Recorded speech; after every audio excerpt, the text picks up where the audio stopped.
नमस्कार। घड़ी में 5 बज चुके हैं और अब समय हो चुका है न्यूज आवर के विशेष कार्यक्रम नेशनल आवर का, और मैं हूं आपके साथ देवेंद्र कुशवाहा। आज इस कार्यक्रम में हम बात करेंगे पीएम नरेंद्र मोदी की। पीएम ने महाराष्ट्र के वाशिम में एक सभा को संबोधित किया, जहां कांग्रेस और महाअघाड़ी पर जमकर बरसे। क्या कहा पीएम मोदी ने, जानेंगे इसी कार्यक्रम में। तो आइए शुरू करते हैं।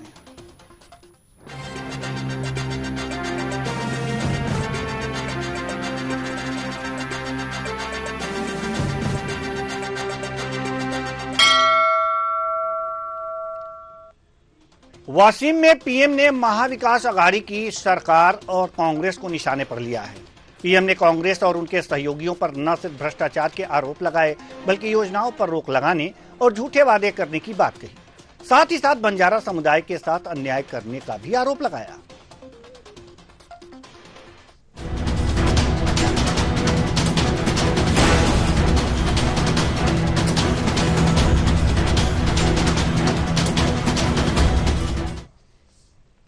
पीएम नरेंद्र मोदी महाराष्ट्र के वाशिम पहुंचे, जहां उन्होंने बंजारा विरासत म्यूजियम का शुभारंभ किया। इसके साथ ही कांग्रेस पर निशाना साधा। पीएम ने कहा कि कांग्रेस का एजेंडा देश को विभाजित करने का है। पीएम ने कहा कि कांग्रेस और उसके सहयोगियों की सरकार ने किसानों को गरीब और बदहाल बनाने में कोई कसर नहीं छोड़ी। हम केंद्र से परियोजनाओं के लिए पैसा भेजते थे, लेकिन वो उसे खा जाते हैं। बंजारा समुदाय के बारे में बात करते हुए स्वतंत्रता संग्राम के दौरान ब्रिटिश सरकार ने इस पूरे समुदाय को अपराधी घोषित कर दिया था, लेकिन आजादी के बाद बंजारा समुदाय की देखभाल करना और उन्हें उचित सम्मान देना देश की जिम्मेदारी थी। सुनिए प्रधानमंत्री नरेंद्र मोदी ने और क्या कुछ कहा। महाराष्ट्र के किसानों ने, विदर्भ के किसानों ने कई दशकों तक बड़े संकटों का सामना किया है। कांग्रेस और उसके साथियों की सरकारों ने किसानों को बदहाल और गरीब बनाने में कोई कोर कसर नहीं छोड़ी थी। यहां जब तक महाअघाड़ी की सरकार थी, उसके 2 ही एजेंडे थे। पहला, किसानों से जुड़ी परियोजनाओं को ठप करना। दूसरा, इन परियोजनाओं के पैसे में भ्रष्टाचार करना। हम केंद्र से महाराष्ट्र के किसानों के लिए पैसा भेजते थे, लेकिन महाअघाड़ी सरकार उसमें बंदर बांट करके खा जाती थी। अर्थ आया है, आजादी की लड़ाई के समय अंग्रेज सरकार ने इस पूरे समुदाय को ही अपराधी घोषित कर दिया था। लेकिन भाइयों बहनों, आजादी के बाद ये देश की जिम्मेदारी थी कि बंजारा समाज की चिंता करे, उन्हें सही सम्मान दे। और उस समय कांग्रेस की सरकारों ने क्या किया? कांग्रेस की नीतियों ने इस समाज को मुख्य धारा से काट कर रखा। आजादी के बाद कांग्रेस पार्टी पर जिस परिवार ने कब्जा किया, उसकी सोच शुरू से ही विदेशी रही है। अंग्रेजी हुकूमत की तरह ही ये कांग्रेसी परिवार भी दलित, पिछड़ा, आदिवासियों को अपने बराबर नहीं मानते। इन्हें लगता है भारत पर एक परिवार की ही हुकूमत रहनी चाहिए, क्योंकि अंग्रेज उन्हें ये हक देकर गए थे। इसलिए उन लोगों ने बंजारा समाज के प्रति हमेशा अपमानजनक रवैया बनाए रखा। तो अपमानजनक रवैया अपनाए रखा, यानी कि सीधे सीधे कांग्रेस पर वार। प्रधानमंत्री नरेंद्र मोदी वाशिम में कांग्रेस पर वार किए। इन जो भी इन्होंने कथन कहा है, उसमें कितनी सच्चाई है, इसी पर हम चर्चा करेंगे। और चर्चा के लिए हमारे साथ जो मेहमान जुड़े हुए हैं, उनसे आपका परिचय करा दें। राहुल आनंद जी, प्रवक्ता बीजेपी, बहुत बहुत स्वागत है आपका हमारे इस कार्यक्रम में।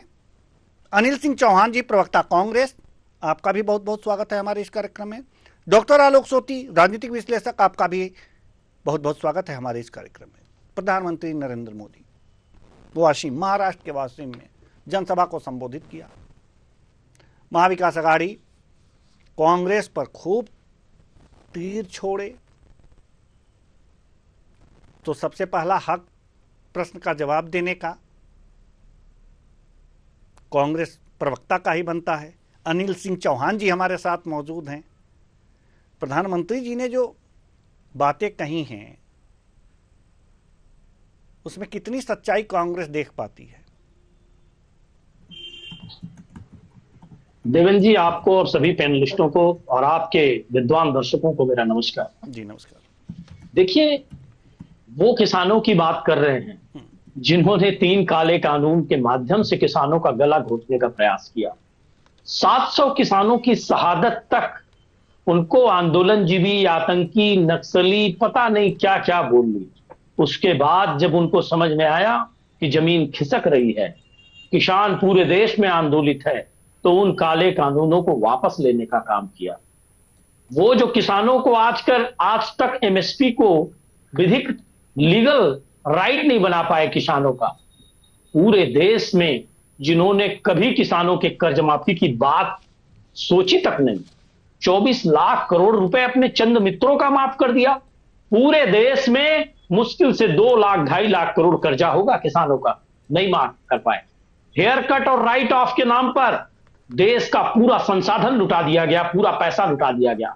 55 लाख करोड़ के कर्जे में देश था, जो आज 205 लाख करोड़ पे पहुंच गया। सोचिए, आजादी से 2014 तक और 2014 से 24, 3 गुना कर्ज सिर्फ 10 सालों में। पीएम केयर्स फंड से लेकर सारे प्रकार के भ्रष्टाचार जगजाहिर है। 2 मित्रों को लाभ पहुंचाने के लिए नीति बनाने वाले कभी किसानों के फायदे के लिए कोई नीति नहीं बनाते कि कैसे किसानों की कर्ज माफी की जाए, कैसे खाद बीज का संकट दूर किया जाए, कैसे किसानों को स्वामीनाथन आयोग जिसके नाम पर ये वोट मांगने का काम करते थे, उसकी सिफारिशों को लागू करके किसानों की आय को बढ़ाने का काम किया जाए। कभी भारतीय जनता पार्टी ने और भारतीय जनता पार्टी के प्रमुख नेता देश के प्रधानमंत्री नरेंद्र मोदी जी ने नहीं सोचा। 10 लाख का सूट खुद पहन लिया। किसान आज देखिए खस्ता हाल है। किसानों की आत्महत्याएं रुकने का नाम नहीं ले रही थी। इसी महाराष्ट्र में तब मनमोहन सरकार ने किसानों की कर्ज माफी का निर्णय लिया। कभी इन्होंने किसी किसान की सुध ली ही नहीं है, कभी ये किसी किसान के करीब गए ही नहीं है। और भारतीय जनता पार्टी चंदा उगाही, दलों के सिंबल छीन लेना, खाते सीज कर देना, निर्वाचित लोगों को जेल भेज देना, दलों में तोड़फोड़ कर देना, लोकतंत्र को आहत कर देना, सिर्फ इस पॉलिसी पर चलती। 2 लोगों के लिए नीति बनाना और 2 लोगों को अपनी कुर्सी बचाए रखना। वो आज किसानों की बात कर रहे हैं। बड़ी हास्यास्पद बात है देवेंद्र जी। किसानों की बात वो करे जिसने किसानों का मर्म कभी समझा हो, कभी किसानों के लिए एक कोई पॉलिसी बनाई हो। प्रधानमंत्री किसान सम्मान निधि के नाम पर जो योजना चल रही है देवेंद्र जी, आश्चर्य करेंगे आप, 10 से 15% किसान ही उसका लाभ ले पाते हैं।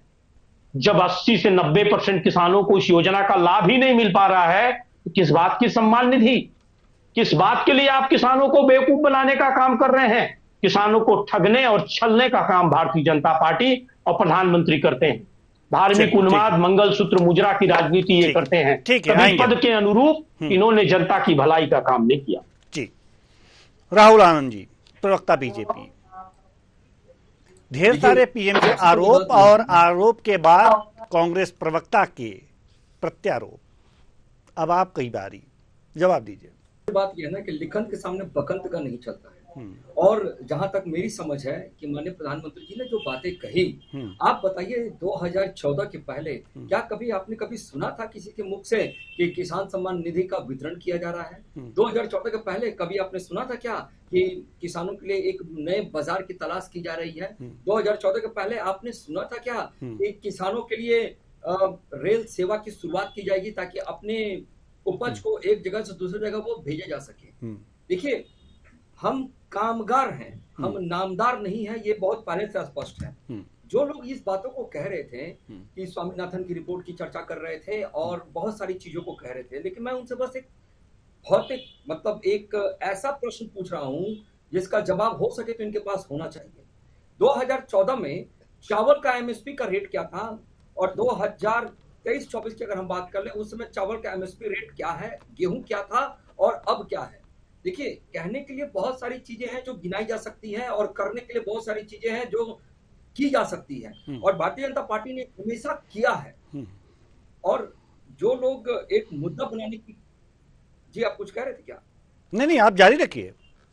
हाँ, जो लोग एक मुद्दा बनाने की कोशिश कर रहे थे, मैं उन्हीं लोगों से पूछना चाहता हूं कि जो आज आसानी से एक क्लिक पे सरकार आपके दरवाजे तक पहुंच चुकी है, क्या ये पहले की सरकार में इस तरह की क्षमता थी क्या? अभी इन्होंने कर्नाटका जीता, कर्नाटका में उन्होंने कुछ वादे किए थे, हिमाचल में उन्होंने कुछ गारंटी की योजना दी थी। आपको पता है कि वो गारंटी की योजना को किस प्रकार से पूरा किया जा रहा है? पहली बात। दूसरी बात अगर मैं आपको बताऊं तो डाटा के पास जब डाटा रखकर बात की जाए तो उस समय मुझे लगता है कि मैंने जो एक बात कही कि लिखत के सामने बकन का कुछ नहीं चलता है, तो मैं जरा बता दूं कि फसल बीमा योजना 14-15 की अगर हम बात कर ले और 22-23 की अगर बात कर ले, इसका एक आंकड़ा मैं अच्छे से आपको पेश कर सकता हूं, आप इस पे आ सकते हैं हमारे साथ। जो सम्मान निधि हम देने की कोशिश कर रहे हैं वो सम्मान निधि हम उनके घर तक पहुंचा तो रहे हैं। अब तक लगभग 12-13 करोड़ किसानों को लाभ सुनिश्चित हो चुका है। जो इन्होंने भंडारा खोल रखा था, देखिए तीसरी बार सरकार को अगर मैंडेट मिलती है और वो सरकार सत्ता में आकर बैठती है और उस सरकार को ये लोग हारा हुआ साबित करना चाहते हैं और जो हारी हुई पार्टी है वो अपने आप को जीती हुई साबित करना चाहती है, लेकिन 99 का आंकड़ा को वो पार भी नहीं कर पाए। शायद जनता ने उनको कहा है कि थोड़ा और मेहनत करे और शांति से बैठे और भी निष्कर्ष निकाले। जो व्यक्ति के लिए भारत देश ही नहीं है, जिस व्यक्ति के लिए भारत देश ही नहीं है, जो व्यक्ति भारत छोड़कर कहीं दूसरे जगह जाता है तो भारतवासियों को टेंशन हो जाता है जाकर कहीं उल्टा फुल्टा बोल के मत आ जाए। अब वो कल्पना कर रहे हैं देश को चलाने के लिए। देखिए मैं अक्सर चैनलों पे बोलता आया हूं और अभी भी कह रहा हूं कि बाबा भीमराव अम्बेडकर ने कहा था कि राजा का बेटा राजा नहीं बनेगा, राजा वही बनेगा जो राज्य करने योग्य होगा। आमतौर पे एक बच्चे को ये पता होता है कि उसको 18 वर्ष के बाद क्या करना है, लेकिन यहाँ एक 50-55 वर्ष के व्यक्ति को ये समझ में नहीं आया कि उसको कितने बार रिलॉन्च कर कांग्रेस का मसीहा बनाने का प्रयास किया जाए। बिल्कुल। अनिल सिंह चौहान जी, हम आपके पास आएंगे, जवाब आपके पास भी होगा, लेकिन डॉक्टर आलोक सोती के पास जा रहे हैं। राजनीतिक विश्लेषक हैं आप डॉक्टर साहब। सवाल ये है कि प्रधानमंत्री नरेंद्र मोदी जी ने ये बात कही कि केंद्र से पैसे भेजे जाते थे, लेकिन महाराष्ट्र की सरकार उसे खा जाती थी जब महाविकास अघाड़ी की सरकार थी। प्रधानमंत्री के इस देखिए देवेंद्र जी, दावे में कितना दम है? हाँ देवेंद्र जी, देखिए आज अंतिम चरण का वोट पड़ रहे हैं आपके हरियाणा में और जम्मू कश्मीर में, और अगला जो चुनाव होना है वो महाराष्ट्र और झारखंड का होना है। तो देखिए बीजेपी की तैयारी देखिए कितनी है कि प्रधानमंत्री खुद महाराष्ट्र में उतर आए और उन्होंने कांग्रेस पे डायरेक्ट जो है भ्रष्टाचार का आरोप लगा दिया। और साथ में उन्होंने देखा कि जिस तरीके की प्रॉब्लम्स रहती है, क्योंकि महाराष्ट्र में हम लोग एक इंडस्ट्रियल स्टेट समझते हैं, लेकिन वहां पे एग्रीकल्चर काफी होती है, किसान रहते हैं, किसानों की समस्या रहती है। कुछ क्षेत्र ऐसे हैं विदर्भ आदि के जहाँ पे पानी की बहुत कमी रहती है, और ऐसे में उन किसानों के द्वारा जो है एक समय में सबसे ज्यादा आत्महत्या भी उस रीजन्स में की जा रही थी। तो इन सबको देखते हुए प्रधानमंत्री ने सीधे किसानों को संबोधित किया अपनी इस मीटिंग में, और सीधे ही निशाना कांग्रेस पे जो है उन्होंने लगाया है। क्योंकि आप देख रहे हैं कि आने वाला समय महाराष्ट्र जो है पद प्रतिष्ठा का हो गया, क्योंकि महाराष्ट्र जो लोकसभा के आम चुनाव हुए थे उसमें आप देखा था जो महाराष्ट्र और उत्तर प्रदेश में जो बीजेपी को सेटबैक मिला, उस चीज को जो है अब विधानसभा में वो ऐसा नहीं करना चाहते थे। हालांकि हरियाणा में भी देखा 10 की 10 सीट जो घट के उनके पास लोकसभा में 5 रह गई थी, 5 कांग्रेस के पास रही थी। तो ऐसी स्थिति में आज जो विधानसभा के चुनाव हो रहे हैं वो भी बड़े ही रोचक है, उनको समझना, उनके रिजल्ट्स को एनालिसिस करना। जब आएंगे तब हम लोग को देखेंगे कि आगे की राजनीति क्या होगी। लेकिन जहां झारखंड और महाराष्ट्र का सवाल है, इस साल के अंत में वहां पे चुनाव होने हैं। किसान जो है एक बड़ा मुद्दा है, साथ में आप देखेंगे कि एक आरक्षण जो है मराठा आरक्षण है वो भी एक बड़ा मुद्दा इस चुनाव में निकलेगा। तो जाहिर सी बात है बीजेपी और उनके एलाइज जो हैं इस बात पे जोर देंगे कि कांग्रेस जो है वो भ्रष्ट थी, किसानों के फेवर में नहीं करती थी। और एक बात मैं कहना चाहूंगा कि स्वामीनाथन की रिपोर्ट कोई आज नहीं आई थी, 2006 में आई थी, जब यूपीए 1 और यूपीए 2 चल रहा था। उस समय इसको राहुल जी ने इसको ठंडे बस्ते में रखा हो, अगर उस समय इसको इम्प्लीमेंट कर देते तो आज बेहतर होता। लेकिन जिस तरीके की इकोनॉमिक स्थिति देश में अभी भी चल रही है, आप एमएसपी को जो है लागू नहीं कर सकते हैं, उसकी वो एक कठिन प्रक्रिया है और उसकी इकोनॉमिक से बहुत असर पड़ने वाला है। लेकिन जो आप दे रहे हैं, पैसा दे रहे हैं किसान निधि में, सम्मान निधि में, वो ही अपने आप में पर्याप्त से ज्यादा है। उसकी उतनी इकोनॉमी को दे पाना, उतने पैसे को निकाल पाना अपने फंड से, वो भी एक बहुत बड़ी बात होती है। लेकिन फिर भी आप देख रहे हैं मुफ्त अनाज जो बंटना शुरू हुआ था कोरोना में, आज वो भी बंट रहा है, क्योंकि ये सरकार की जो है अब मुश्किल पड़ गया है क्योंकि हिंदुस्तान में जैसे कोई भी चीज जब आप बांटने लगते हैं फ्री में तो उसको आप वापस नहीं लेते हैं, क्योंकि दुनिया जो है, जनता जो है उसको अपना फंडामेंटल राइट समझती है। जैसे आरक्षण भी 10 साल के लिए था, आज तक चल रहा है और बढ़ता रहा है, वैसे ही आप देख रहे हैं कि जो फ्री है और जो किसान निधि है, इस तरीके की जो इकोनॉमिक बर्डन्स हैं वो हमेशा देश के ऊपर बने रहेंगे। जी बिल्कुल। अनिल सिंह चौहान जी, हम आपके पास आना चाहेंगे। प्रधानमंत्री, माफ कीजिएगा, प्रधानमंत्री नरेंद्र मोदी जी ने यह बात कही कि किसानों को दबाने का काम किया है कांग्रेस ने, महाविकास आघाड़ी ने, उनको और दबे कुचले जो पिछड़े लोग हैं उनको भी, उन पर भी ध्यान नहीं दिया है, काफी भ्रष्टाचार किया है। लेकिन प्रश्न पूछने से पहले प्रधानमंत्री ने ऐसी बातें कही हैं ना, ये तो आप श्योर हैं या एक बार और सुनवाऊं? अनिल जी। बिल्कुल श्योर हूं मैं जी, प्रधानमंत्री जी तो देखिए देवेंद्र जी, नहीं बहुत से आरोप लगाए हैं, ठीक है, आप उस आरोपों की तरफ ध्यान मत दीजिए, लेकिन लगाए हैं। अब एक मैं आपको बाइट सुनवा रहा हूं, आज ही की बाइट है, राहुल गांधी जी ने कुछ कहा है। जरा पीसीआर से निवेदन है कि वो बाइट जरा प्ले कीजिए राहुल गांधी जी के, उसके बाद से हम सवाल करेंगे अनिल जी से। मोची कहें, कारीगर कहें, फैक्ट्री में वर्कर कहें, जिसके हाथ में हुनर है उसकी हिस्ट्री तो हमारे एजुकेशन सिस्टम में है ही नहीं, उसके बारे में कुछ कहा भी नहीं जाता है।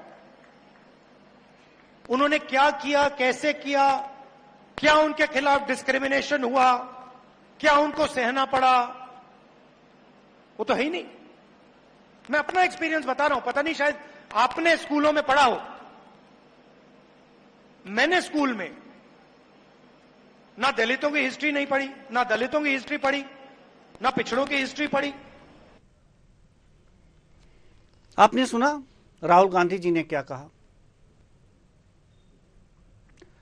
अगर ये कह रहे हैं प्रधानमंत्री जी की ध्यान नहीं दिया सरकारों ने, इस बात को क्या तस्दीक नहीं कर रहे हैं कि ये जो कामगार हैं, जो ये दबे कुचले लोग हैं, पिछड़े लोग हैं, उन पर पिछली सरकारों ने ध्यान नहीं दिया? वो अपना एक्सपीरियंस बता रहे हैं, और एक्सपीरियंस अगर जो बता रहे हैं तो अगर जो 55 साल के होंगे या 50 साल के होंगे तो 85-90 का ही वो दशक होगा और उस समय कांग्रेस की सरकार होगी। क्या प्रधानमंत्री की इन बातों को राहुल गांधी जी सपोर्ट नहीं कर रहे हैं कि हां ये हुआ है? जी देखिए देवेंद्र जी, राहुल जी बहुत व्यापक सोच के एक नेता हैं। उन्होंने जो बातें रखी, अगर मैं कहूं कि फलाने गांव में इस समाज का विकास नहीं हुआ या इस तरफ सरकार का ध्यान नहीं गया, इसका ये मतलब है कि पिछली सरकारों ने ध्यान ही नहीं दिया या कोई काम ही नहीं किया, ये नहीं होता है।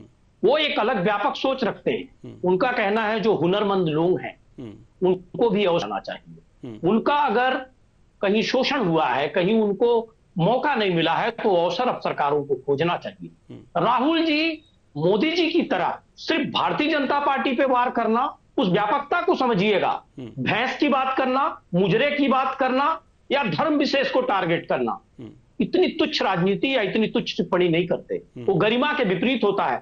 और मैं आज तक हिंदुस्तान के इतिहास में जितना मैंने पढ़ा है, किसी भी नेता प्रतिपक्ष या प्रधानमंत्री ने इतनी निचले स्तर की टिप्पणी अमर्यादित नहीं की है। राहुल जी यहां देखिएगा आप कि जबकि उनको भारतीय जनता पार्टी पे प्रहार करना चाहिए, सरकार की आलोचना करनी चाहिए, ये व्यापक सोच देखिए कि ये उस वर्ग की बात कर रहे हैं। एक कहना कहीं ना कहीं उनको इसके लिए मृत रहे हैं कि इस वर्ग के लिए भी हमको सोचना होगा। इस वर्ग पर या विशेषकर इस दृष्टिकोण से तो लोगों क्या का हम ध्यान ये नहीं मान गया। लें कि राहुल ये गांधी बहुत जी ये महत्वपूर्ण कह बात रहे हैं कि न कांग्रेस की सरकार ने इनके बारे में सोचा, न बीजेपी की सरकार ने इनके बारे में सोचा? क्या ये मान लें? देवेंद्र जी राहुल जी बिल्कुल सीधा कह रहे हैं कि पिछली सरकारों का, सभी सरकारों का इस ओर ध्यान नहीं गया, या रिकॉग्नाइज करके उन्होंने इस वर्ग को नहीं चुना कि इनके लिए भी कुछ करना चाहिए, या अब लोकतंत्र इस स्थिति में है जी, या तो देश इस स्कूल स्थिति में जब खड़ा है थे कि इस पर भी विचार तो करना चाहिए। जब स्कूल में थे तो उस समय कांग्रेस की सरकार थी, तो उन्होंने अपनी सरकार को भी कहा, ये मान लेते हैं जी। राहुल आनंद जी, देवेंद्र जी जब स्कूल में होते हैं तो स्कूल में सरकारों को प्रभावित नहीं किया जाता है। और दूसरी बात मैं आपको यह बताना चाहूंगा कि इस बयान को अगर आप उस ढंग से ले रहे हैं तो मैं समझता हूं ये न्यायोचित नहीं होगा। बाकी आपके न्यूज आवर के विद्वान दर्शक डिसाइड करेंगे। कुछ बातों का मैं भारतीय जनता पार्टी के जवाब दूंगा। उन्होंने बताया कि रेल चल गई, इसमें किसानों की फसल की आवक जावक चालू हो गई। अब 1,30,000 यात्री ट्रेनें रद्द हो गई। 36 मेट्रो और बुलेट ट्रेन का सपना दिखाने वाली 1,30,000 ट्रेनें विगत 2 वर्षों में रद्द हो गई। और अभी नवरात्रि चल रही है। जिस व्यक्ति को रायपुर, बिलासपुर से लेकर, नागपुर से लेकर मैहर जाना है, सभी ट्रेनें रद्द हैं। आपकी जानकारी के लिए बता दूं, ये भारतीय जनता पार्टी का दृष्टिकोण है। कौन सी फसल कौन से किसान की जा रही है, वो 2 लोगों के लिए ट्रेनें चलती है, 2 लोगों के लिए स्पेशल कॉरिडोर बनता है। ये सारे देश की जनता जानती है। गरीब के लिए कोई कॉरिडोर या गरीब के हित, किसान के हित के लिए कोई नीति नहीं बनी है। दूसरी बात देखिए, मैं ये कहना चाहूंगा कि जब 55 लाख करोड़ का कर्जा 205 लाख करोड़ तक पहुंच जाए तो प्रधानमंत्री सम्मान निधि में जो राशि दी जा रही है वो अपर्याप्त है। रहा सवाल लोगों को भोजन देने का, तो देखिए राइट टू फूड जो मनमोहन सरकार लाई थी, भोजन का अधिकार, उसका परिणाम है। और मैं देवेंद्र जी एक सीधा सा सवाल उठाता हूं और आपके लोकप्रिय चैनल में आपसे भी निवेदन करूंगा कि बात आना चाहिए। लोकतंत्र में हमारे संविधान में स्पष्ट रूप से लिखा है कि आने वाले भविष्य में आजादी के बाद निरंतर जब सरकारें आगे बढ़ती रहें और देश साधन संपन्न हो जाए तो जनता को अधिकार देने, नीति निर्देशक तत्वों में स्पष्ट लिखा है। मनमोहन सरकार ने सूचना का अधिकार, भोजन का अधिकार, शिक्षा का अधिकार, रोजगार का अधिकार, ऐसे कई अधिकार दिए। भारतीय जनता पार्टी ने अंग्रेजों के रोलेट एक्ट की तरह एक्ट दिया, इसमें से 5 बनाया कि जमानत का अधिकार नहीं होगा आपको। माननीय सर्वोच्च न्यायालय को कहा गया कि जमानत नियम है, आप जेल को नियम बनाने का प्रयास किए। ये कौन सा तरीका है कि 2-2 साल तक आप जेल में रखो लोगों को, एक एक्ट बनाकर। तो उस एक्ट को इनहेरेंट पावर से सुप्रीम कोर्ट ने कहीं ना कहीं जमानत देने का काम किया लोगों को, और 2 साल इनकी जांच पूरी नहीं हो पाई। तो दमन के लिए कानून बनाना भारतीय जनता पार्टी की नीति है। ठीक है। और दूसरी बात मैं आपको कहना चाहूंगा कि जहां स्वामीनाथन आयोग की बात आई थी, महत्वपूर्ण बात, माननीय हमारे विद्वान पत्रकार ने भी वो बात उठाई थी। स्वामीनाथन आयोग को एक दिन में निश्चित रूप से लागू नहीं किया जा सकता, लेकिन सने सने हमको बढ़ना पड़ेगा उस दिशा में।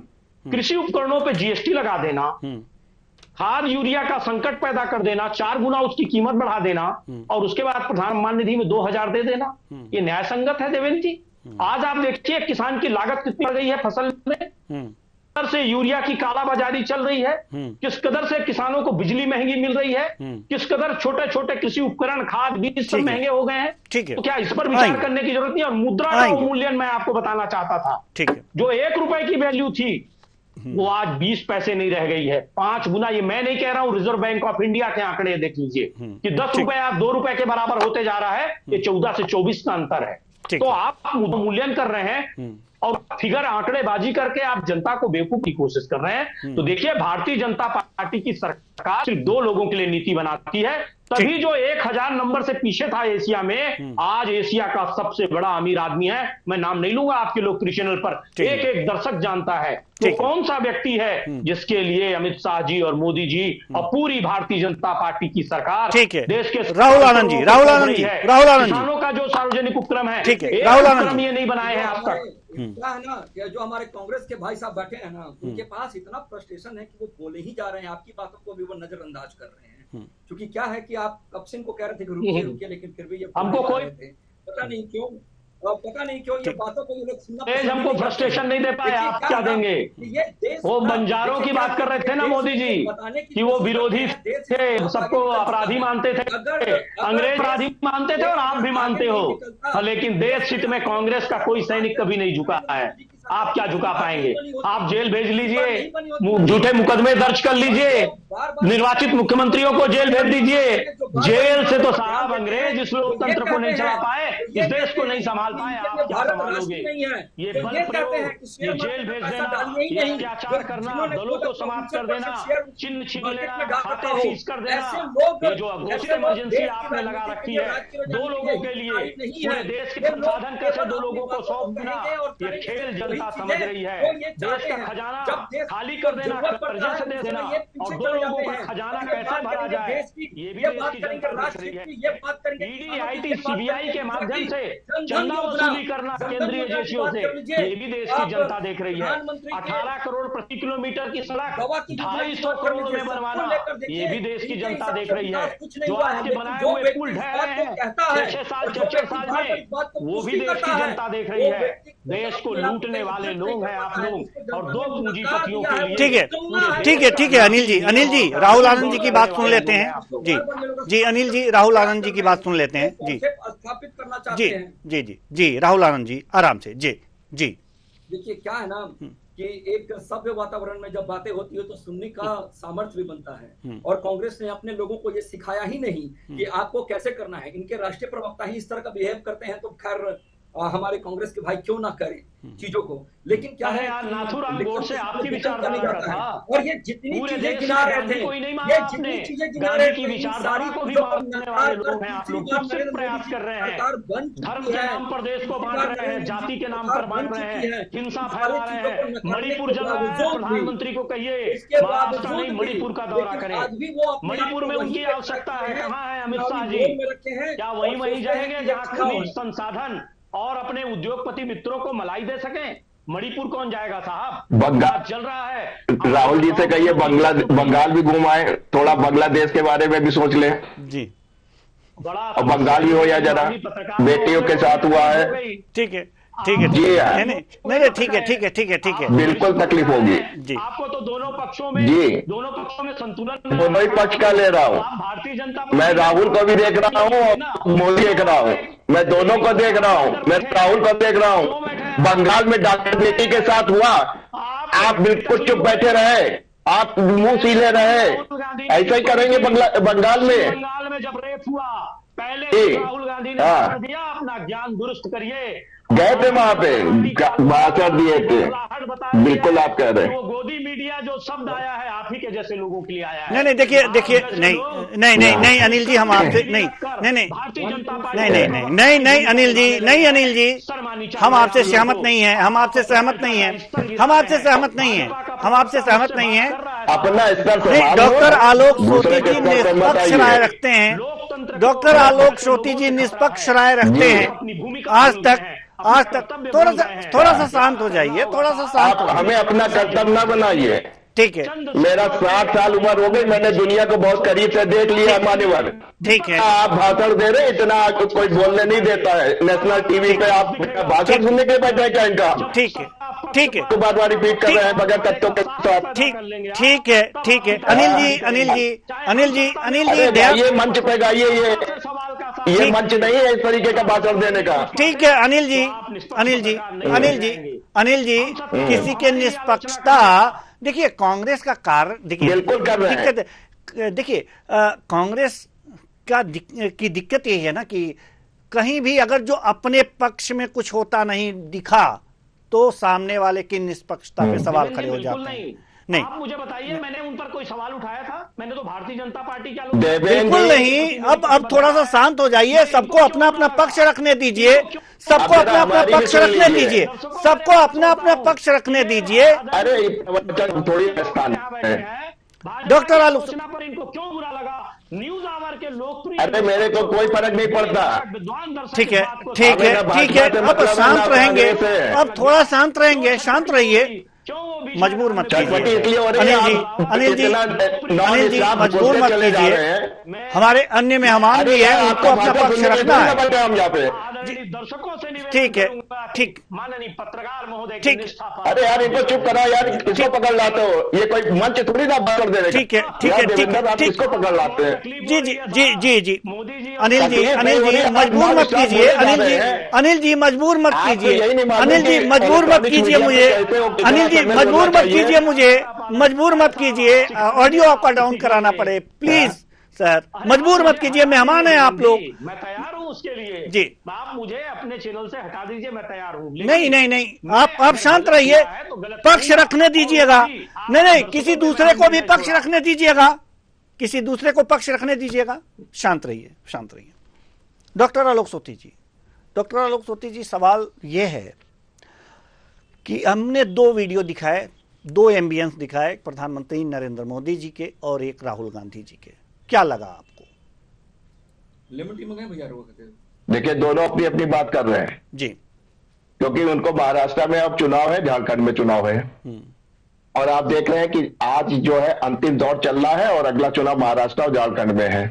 राहुल जी ने बड़े प्यार से जो है जो तीर चलाया जनता को बांटने का कि जातिगत और SC/ST कार्ड खेलने का, वो बड़ा बारीकी से आपने इस बाइक में उनको देख लिया कि साहब सरकारों ने ध्यान दिया। अरे 50 साल से ज्यादा सरकार तो कांग्रेस की रही। क्या पंडित जवाहरलाल नेहरू जी ने ध्यान नहीं दिया SC/ST का? क्या इंदिरा जी ने जो है ध्यान नहीं दिया? क्या राजीव गांधी जी ने ध्यान नहीं दिया?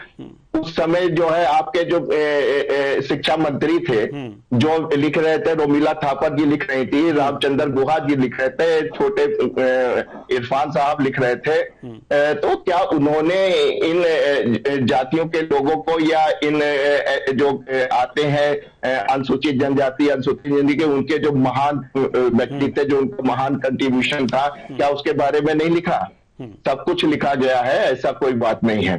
तो इस तरीके का स्टेटमेंट देके वो अपने ही पैरों पे कुल्हाड़ी मार रहे हैं, क्योंकि देश को बहुत अच्छे अच्छे लोगों ने चलाया है, चाहे वो पंडित नेहरू जी रहे हो, चाहे इंदिरा जी रहे हो, चाहे आपका राजीव गांधी रहे हो, चाहे अब रहा हो नरसिम्हा राव रहे हो, चाहे अटल जी रहे हो, चाहे मोदी रहे हो, सबने जो है अपनी बुद्धि विवेक से देश को आगे बढ़ाया है। केवल हम लोग के अंदर जो हमने देखा है हमेशा वो जो लेग पुलिंग देखी है, जो हमने राजीव गांधी के समय देखी, उस समय मैं बहुत समझदार हो चुका था, और जो अब मैं देख रहा हूं वो जो है देश को पीछे ले जाने वाली बातें होती हैं। चीजें सामने हैं, सब समझ रहा है, जनता समझ रही है, रिजल्ट सामने आ रहे हैं, लेकिन फिर भी मैं कहता हूं कि राजनीतिक रूप से 75 साल होने के बावजूद भी हमारे यहाँ जो पॉपुलेशन बढ़ी है, जो डेमोग्राफी है, वो भी अभी राजनीतिक रूप से परिपक्व नहीं हुई है। ऐसी स्थिति में जो नेता चाहे पक्ष के हों, चाहे विपक्ष के हों, चाहे सत्ताधारी हों, चाहे विपक्ष में हो, जिस तरीके के स्टेटमेंट देते हैं उससे साफ नजर आता है कि वो देश के हित में लॉन्ग रन के लिए ठीक नहीं है। फिर भी एक समय के साथ हम लोग को देखना पड़ता है, लेकिन जिस तरीके का हम लोग एनवायरनमेंट देख रहे हैं, सोशल मीडिया में देख रहे हैं और थोड़ा सा डिजिटल देख रहे हैं, अब तो समाचार पत्रों को पढ़ना तो लोग वक्त भूल गए, एडिटोरियल को पढ़ना भूल गए हैं। तो जिस तरीके का एक AI के द्वारा जो मेंटल लेवल बनाया जा रहा है जनता का, वो आगे जो आने वाले समय में है वो देश के लिए बहुत खतरनाक होगा। इस कॉम्प्लेक्स वर्ल्ड में हमको समझना पड़ेगा क्या चीज देश के लिए ठीक है, क्या चीज नहीं है, इस बात को समझना पड़ेगा। और आप लोग को बड़ा महत्व है इस विशेष का डिजिटल मीडिया का, कि सही बातों को उभार के सामने लाए। जी बिल्कुल, सही बातों को उभार कर सामने लाने का प्रयास किया जाता है, और इसीलिए विभिन्न विषयों पर डिबेट रखे जाते हैं कि पार्टियां अपने अपनी राय रखें, और पत्रकारों को भी, इसीलिए विद्वानों को भी अपने पास बुलाया जाता है कि उनका सही मूल्यांकन करें। लेकिन कभी कभी जो होता है मूल्यांकन अगर जो विपक्ष में जाता है तो इतना चिढ़ना नहीं चाहिए, किसी के निष्पक्षता पर सवाल खड़े नहीं करना चाहिए। और हम एक बार फिर अपने दर्शकों से और मेहमानों से बता दें कि हमारे इस कार्यक्रम में, और एक तरह से कह सकते हैं चैनल पे ही, वही पत्रकार, वही विद्वान और वही लोग बुलाए जाते हैं जो वास्तव में निष्पक्ष होते हैं, जिसकी निष्पक्षता पर कोई संदेह नहीं होता है। हां, कभी कभी यह जरूर होता है कि कोई बात और कोई उनका आकलन किसी पार्टी के विपक्ष में चला जाता है तो उनकी निष्पक्षता को उससे नहीं आंका जा सकता। आप उससे चिढ़ सकते हैं, आप कुछ भी कह सकते हैं, मेहमान हैं, लेकिन वो भी हमारे मेहमान हैं। इसलिए भाषा की मर्यादा अगर जो लगातार बनी रहे तो अच्छी डिबेट हो जाएगी। इसी आशा के साथ बहुत बहुत धन्यवाद तीनों मेहमानों को। आप आए और अपने अपने विचार साझा किए। तो बंजारों पर बहस इसलिए बहस क्योंकि सभी पार्टियां कह रही हैं कि दबे कुचले बंजारों एससी एसटी वर्ग को विशेष रूप से सरकारें ध्यान नहीं दी हैं। राहुल गांधी भी इस बात को कह रहे हैं। यानी कि इससे साबित होता है कि चाहे बीजेपी की सरकार हो या कांग्रेस की सरकार हो, दोनों सरकारों ने ध्यान नहीं दिया है इन वर्गों पर। तो अब ध्यान दे लें, और अगर जो अब ध्यान दे लेंगे तो अब भी इनका कुछ कल्याण हो जाएगा। तो बीती सारी विचार दें, आगे की सुध लें। फिलहाल इस कार्यक्रम में इतना ही। मुझे दीजिए इजाजत। नमस्कार।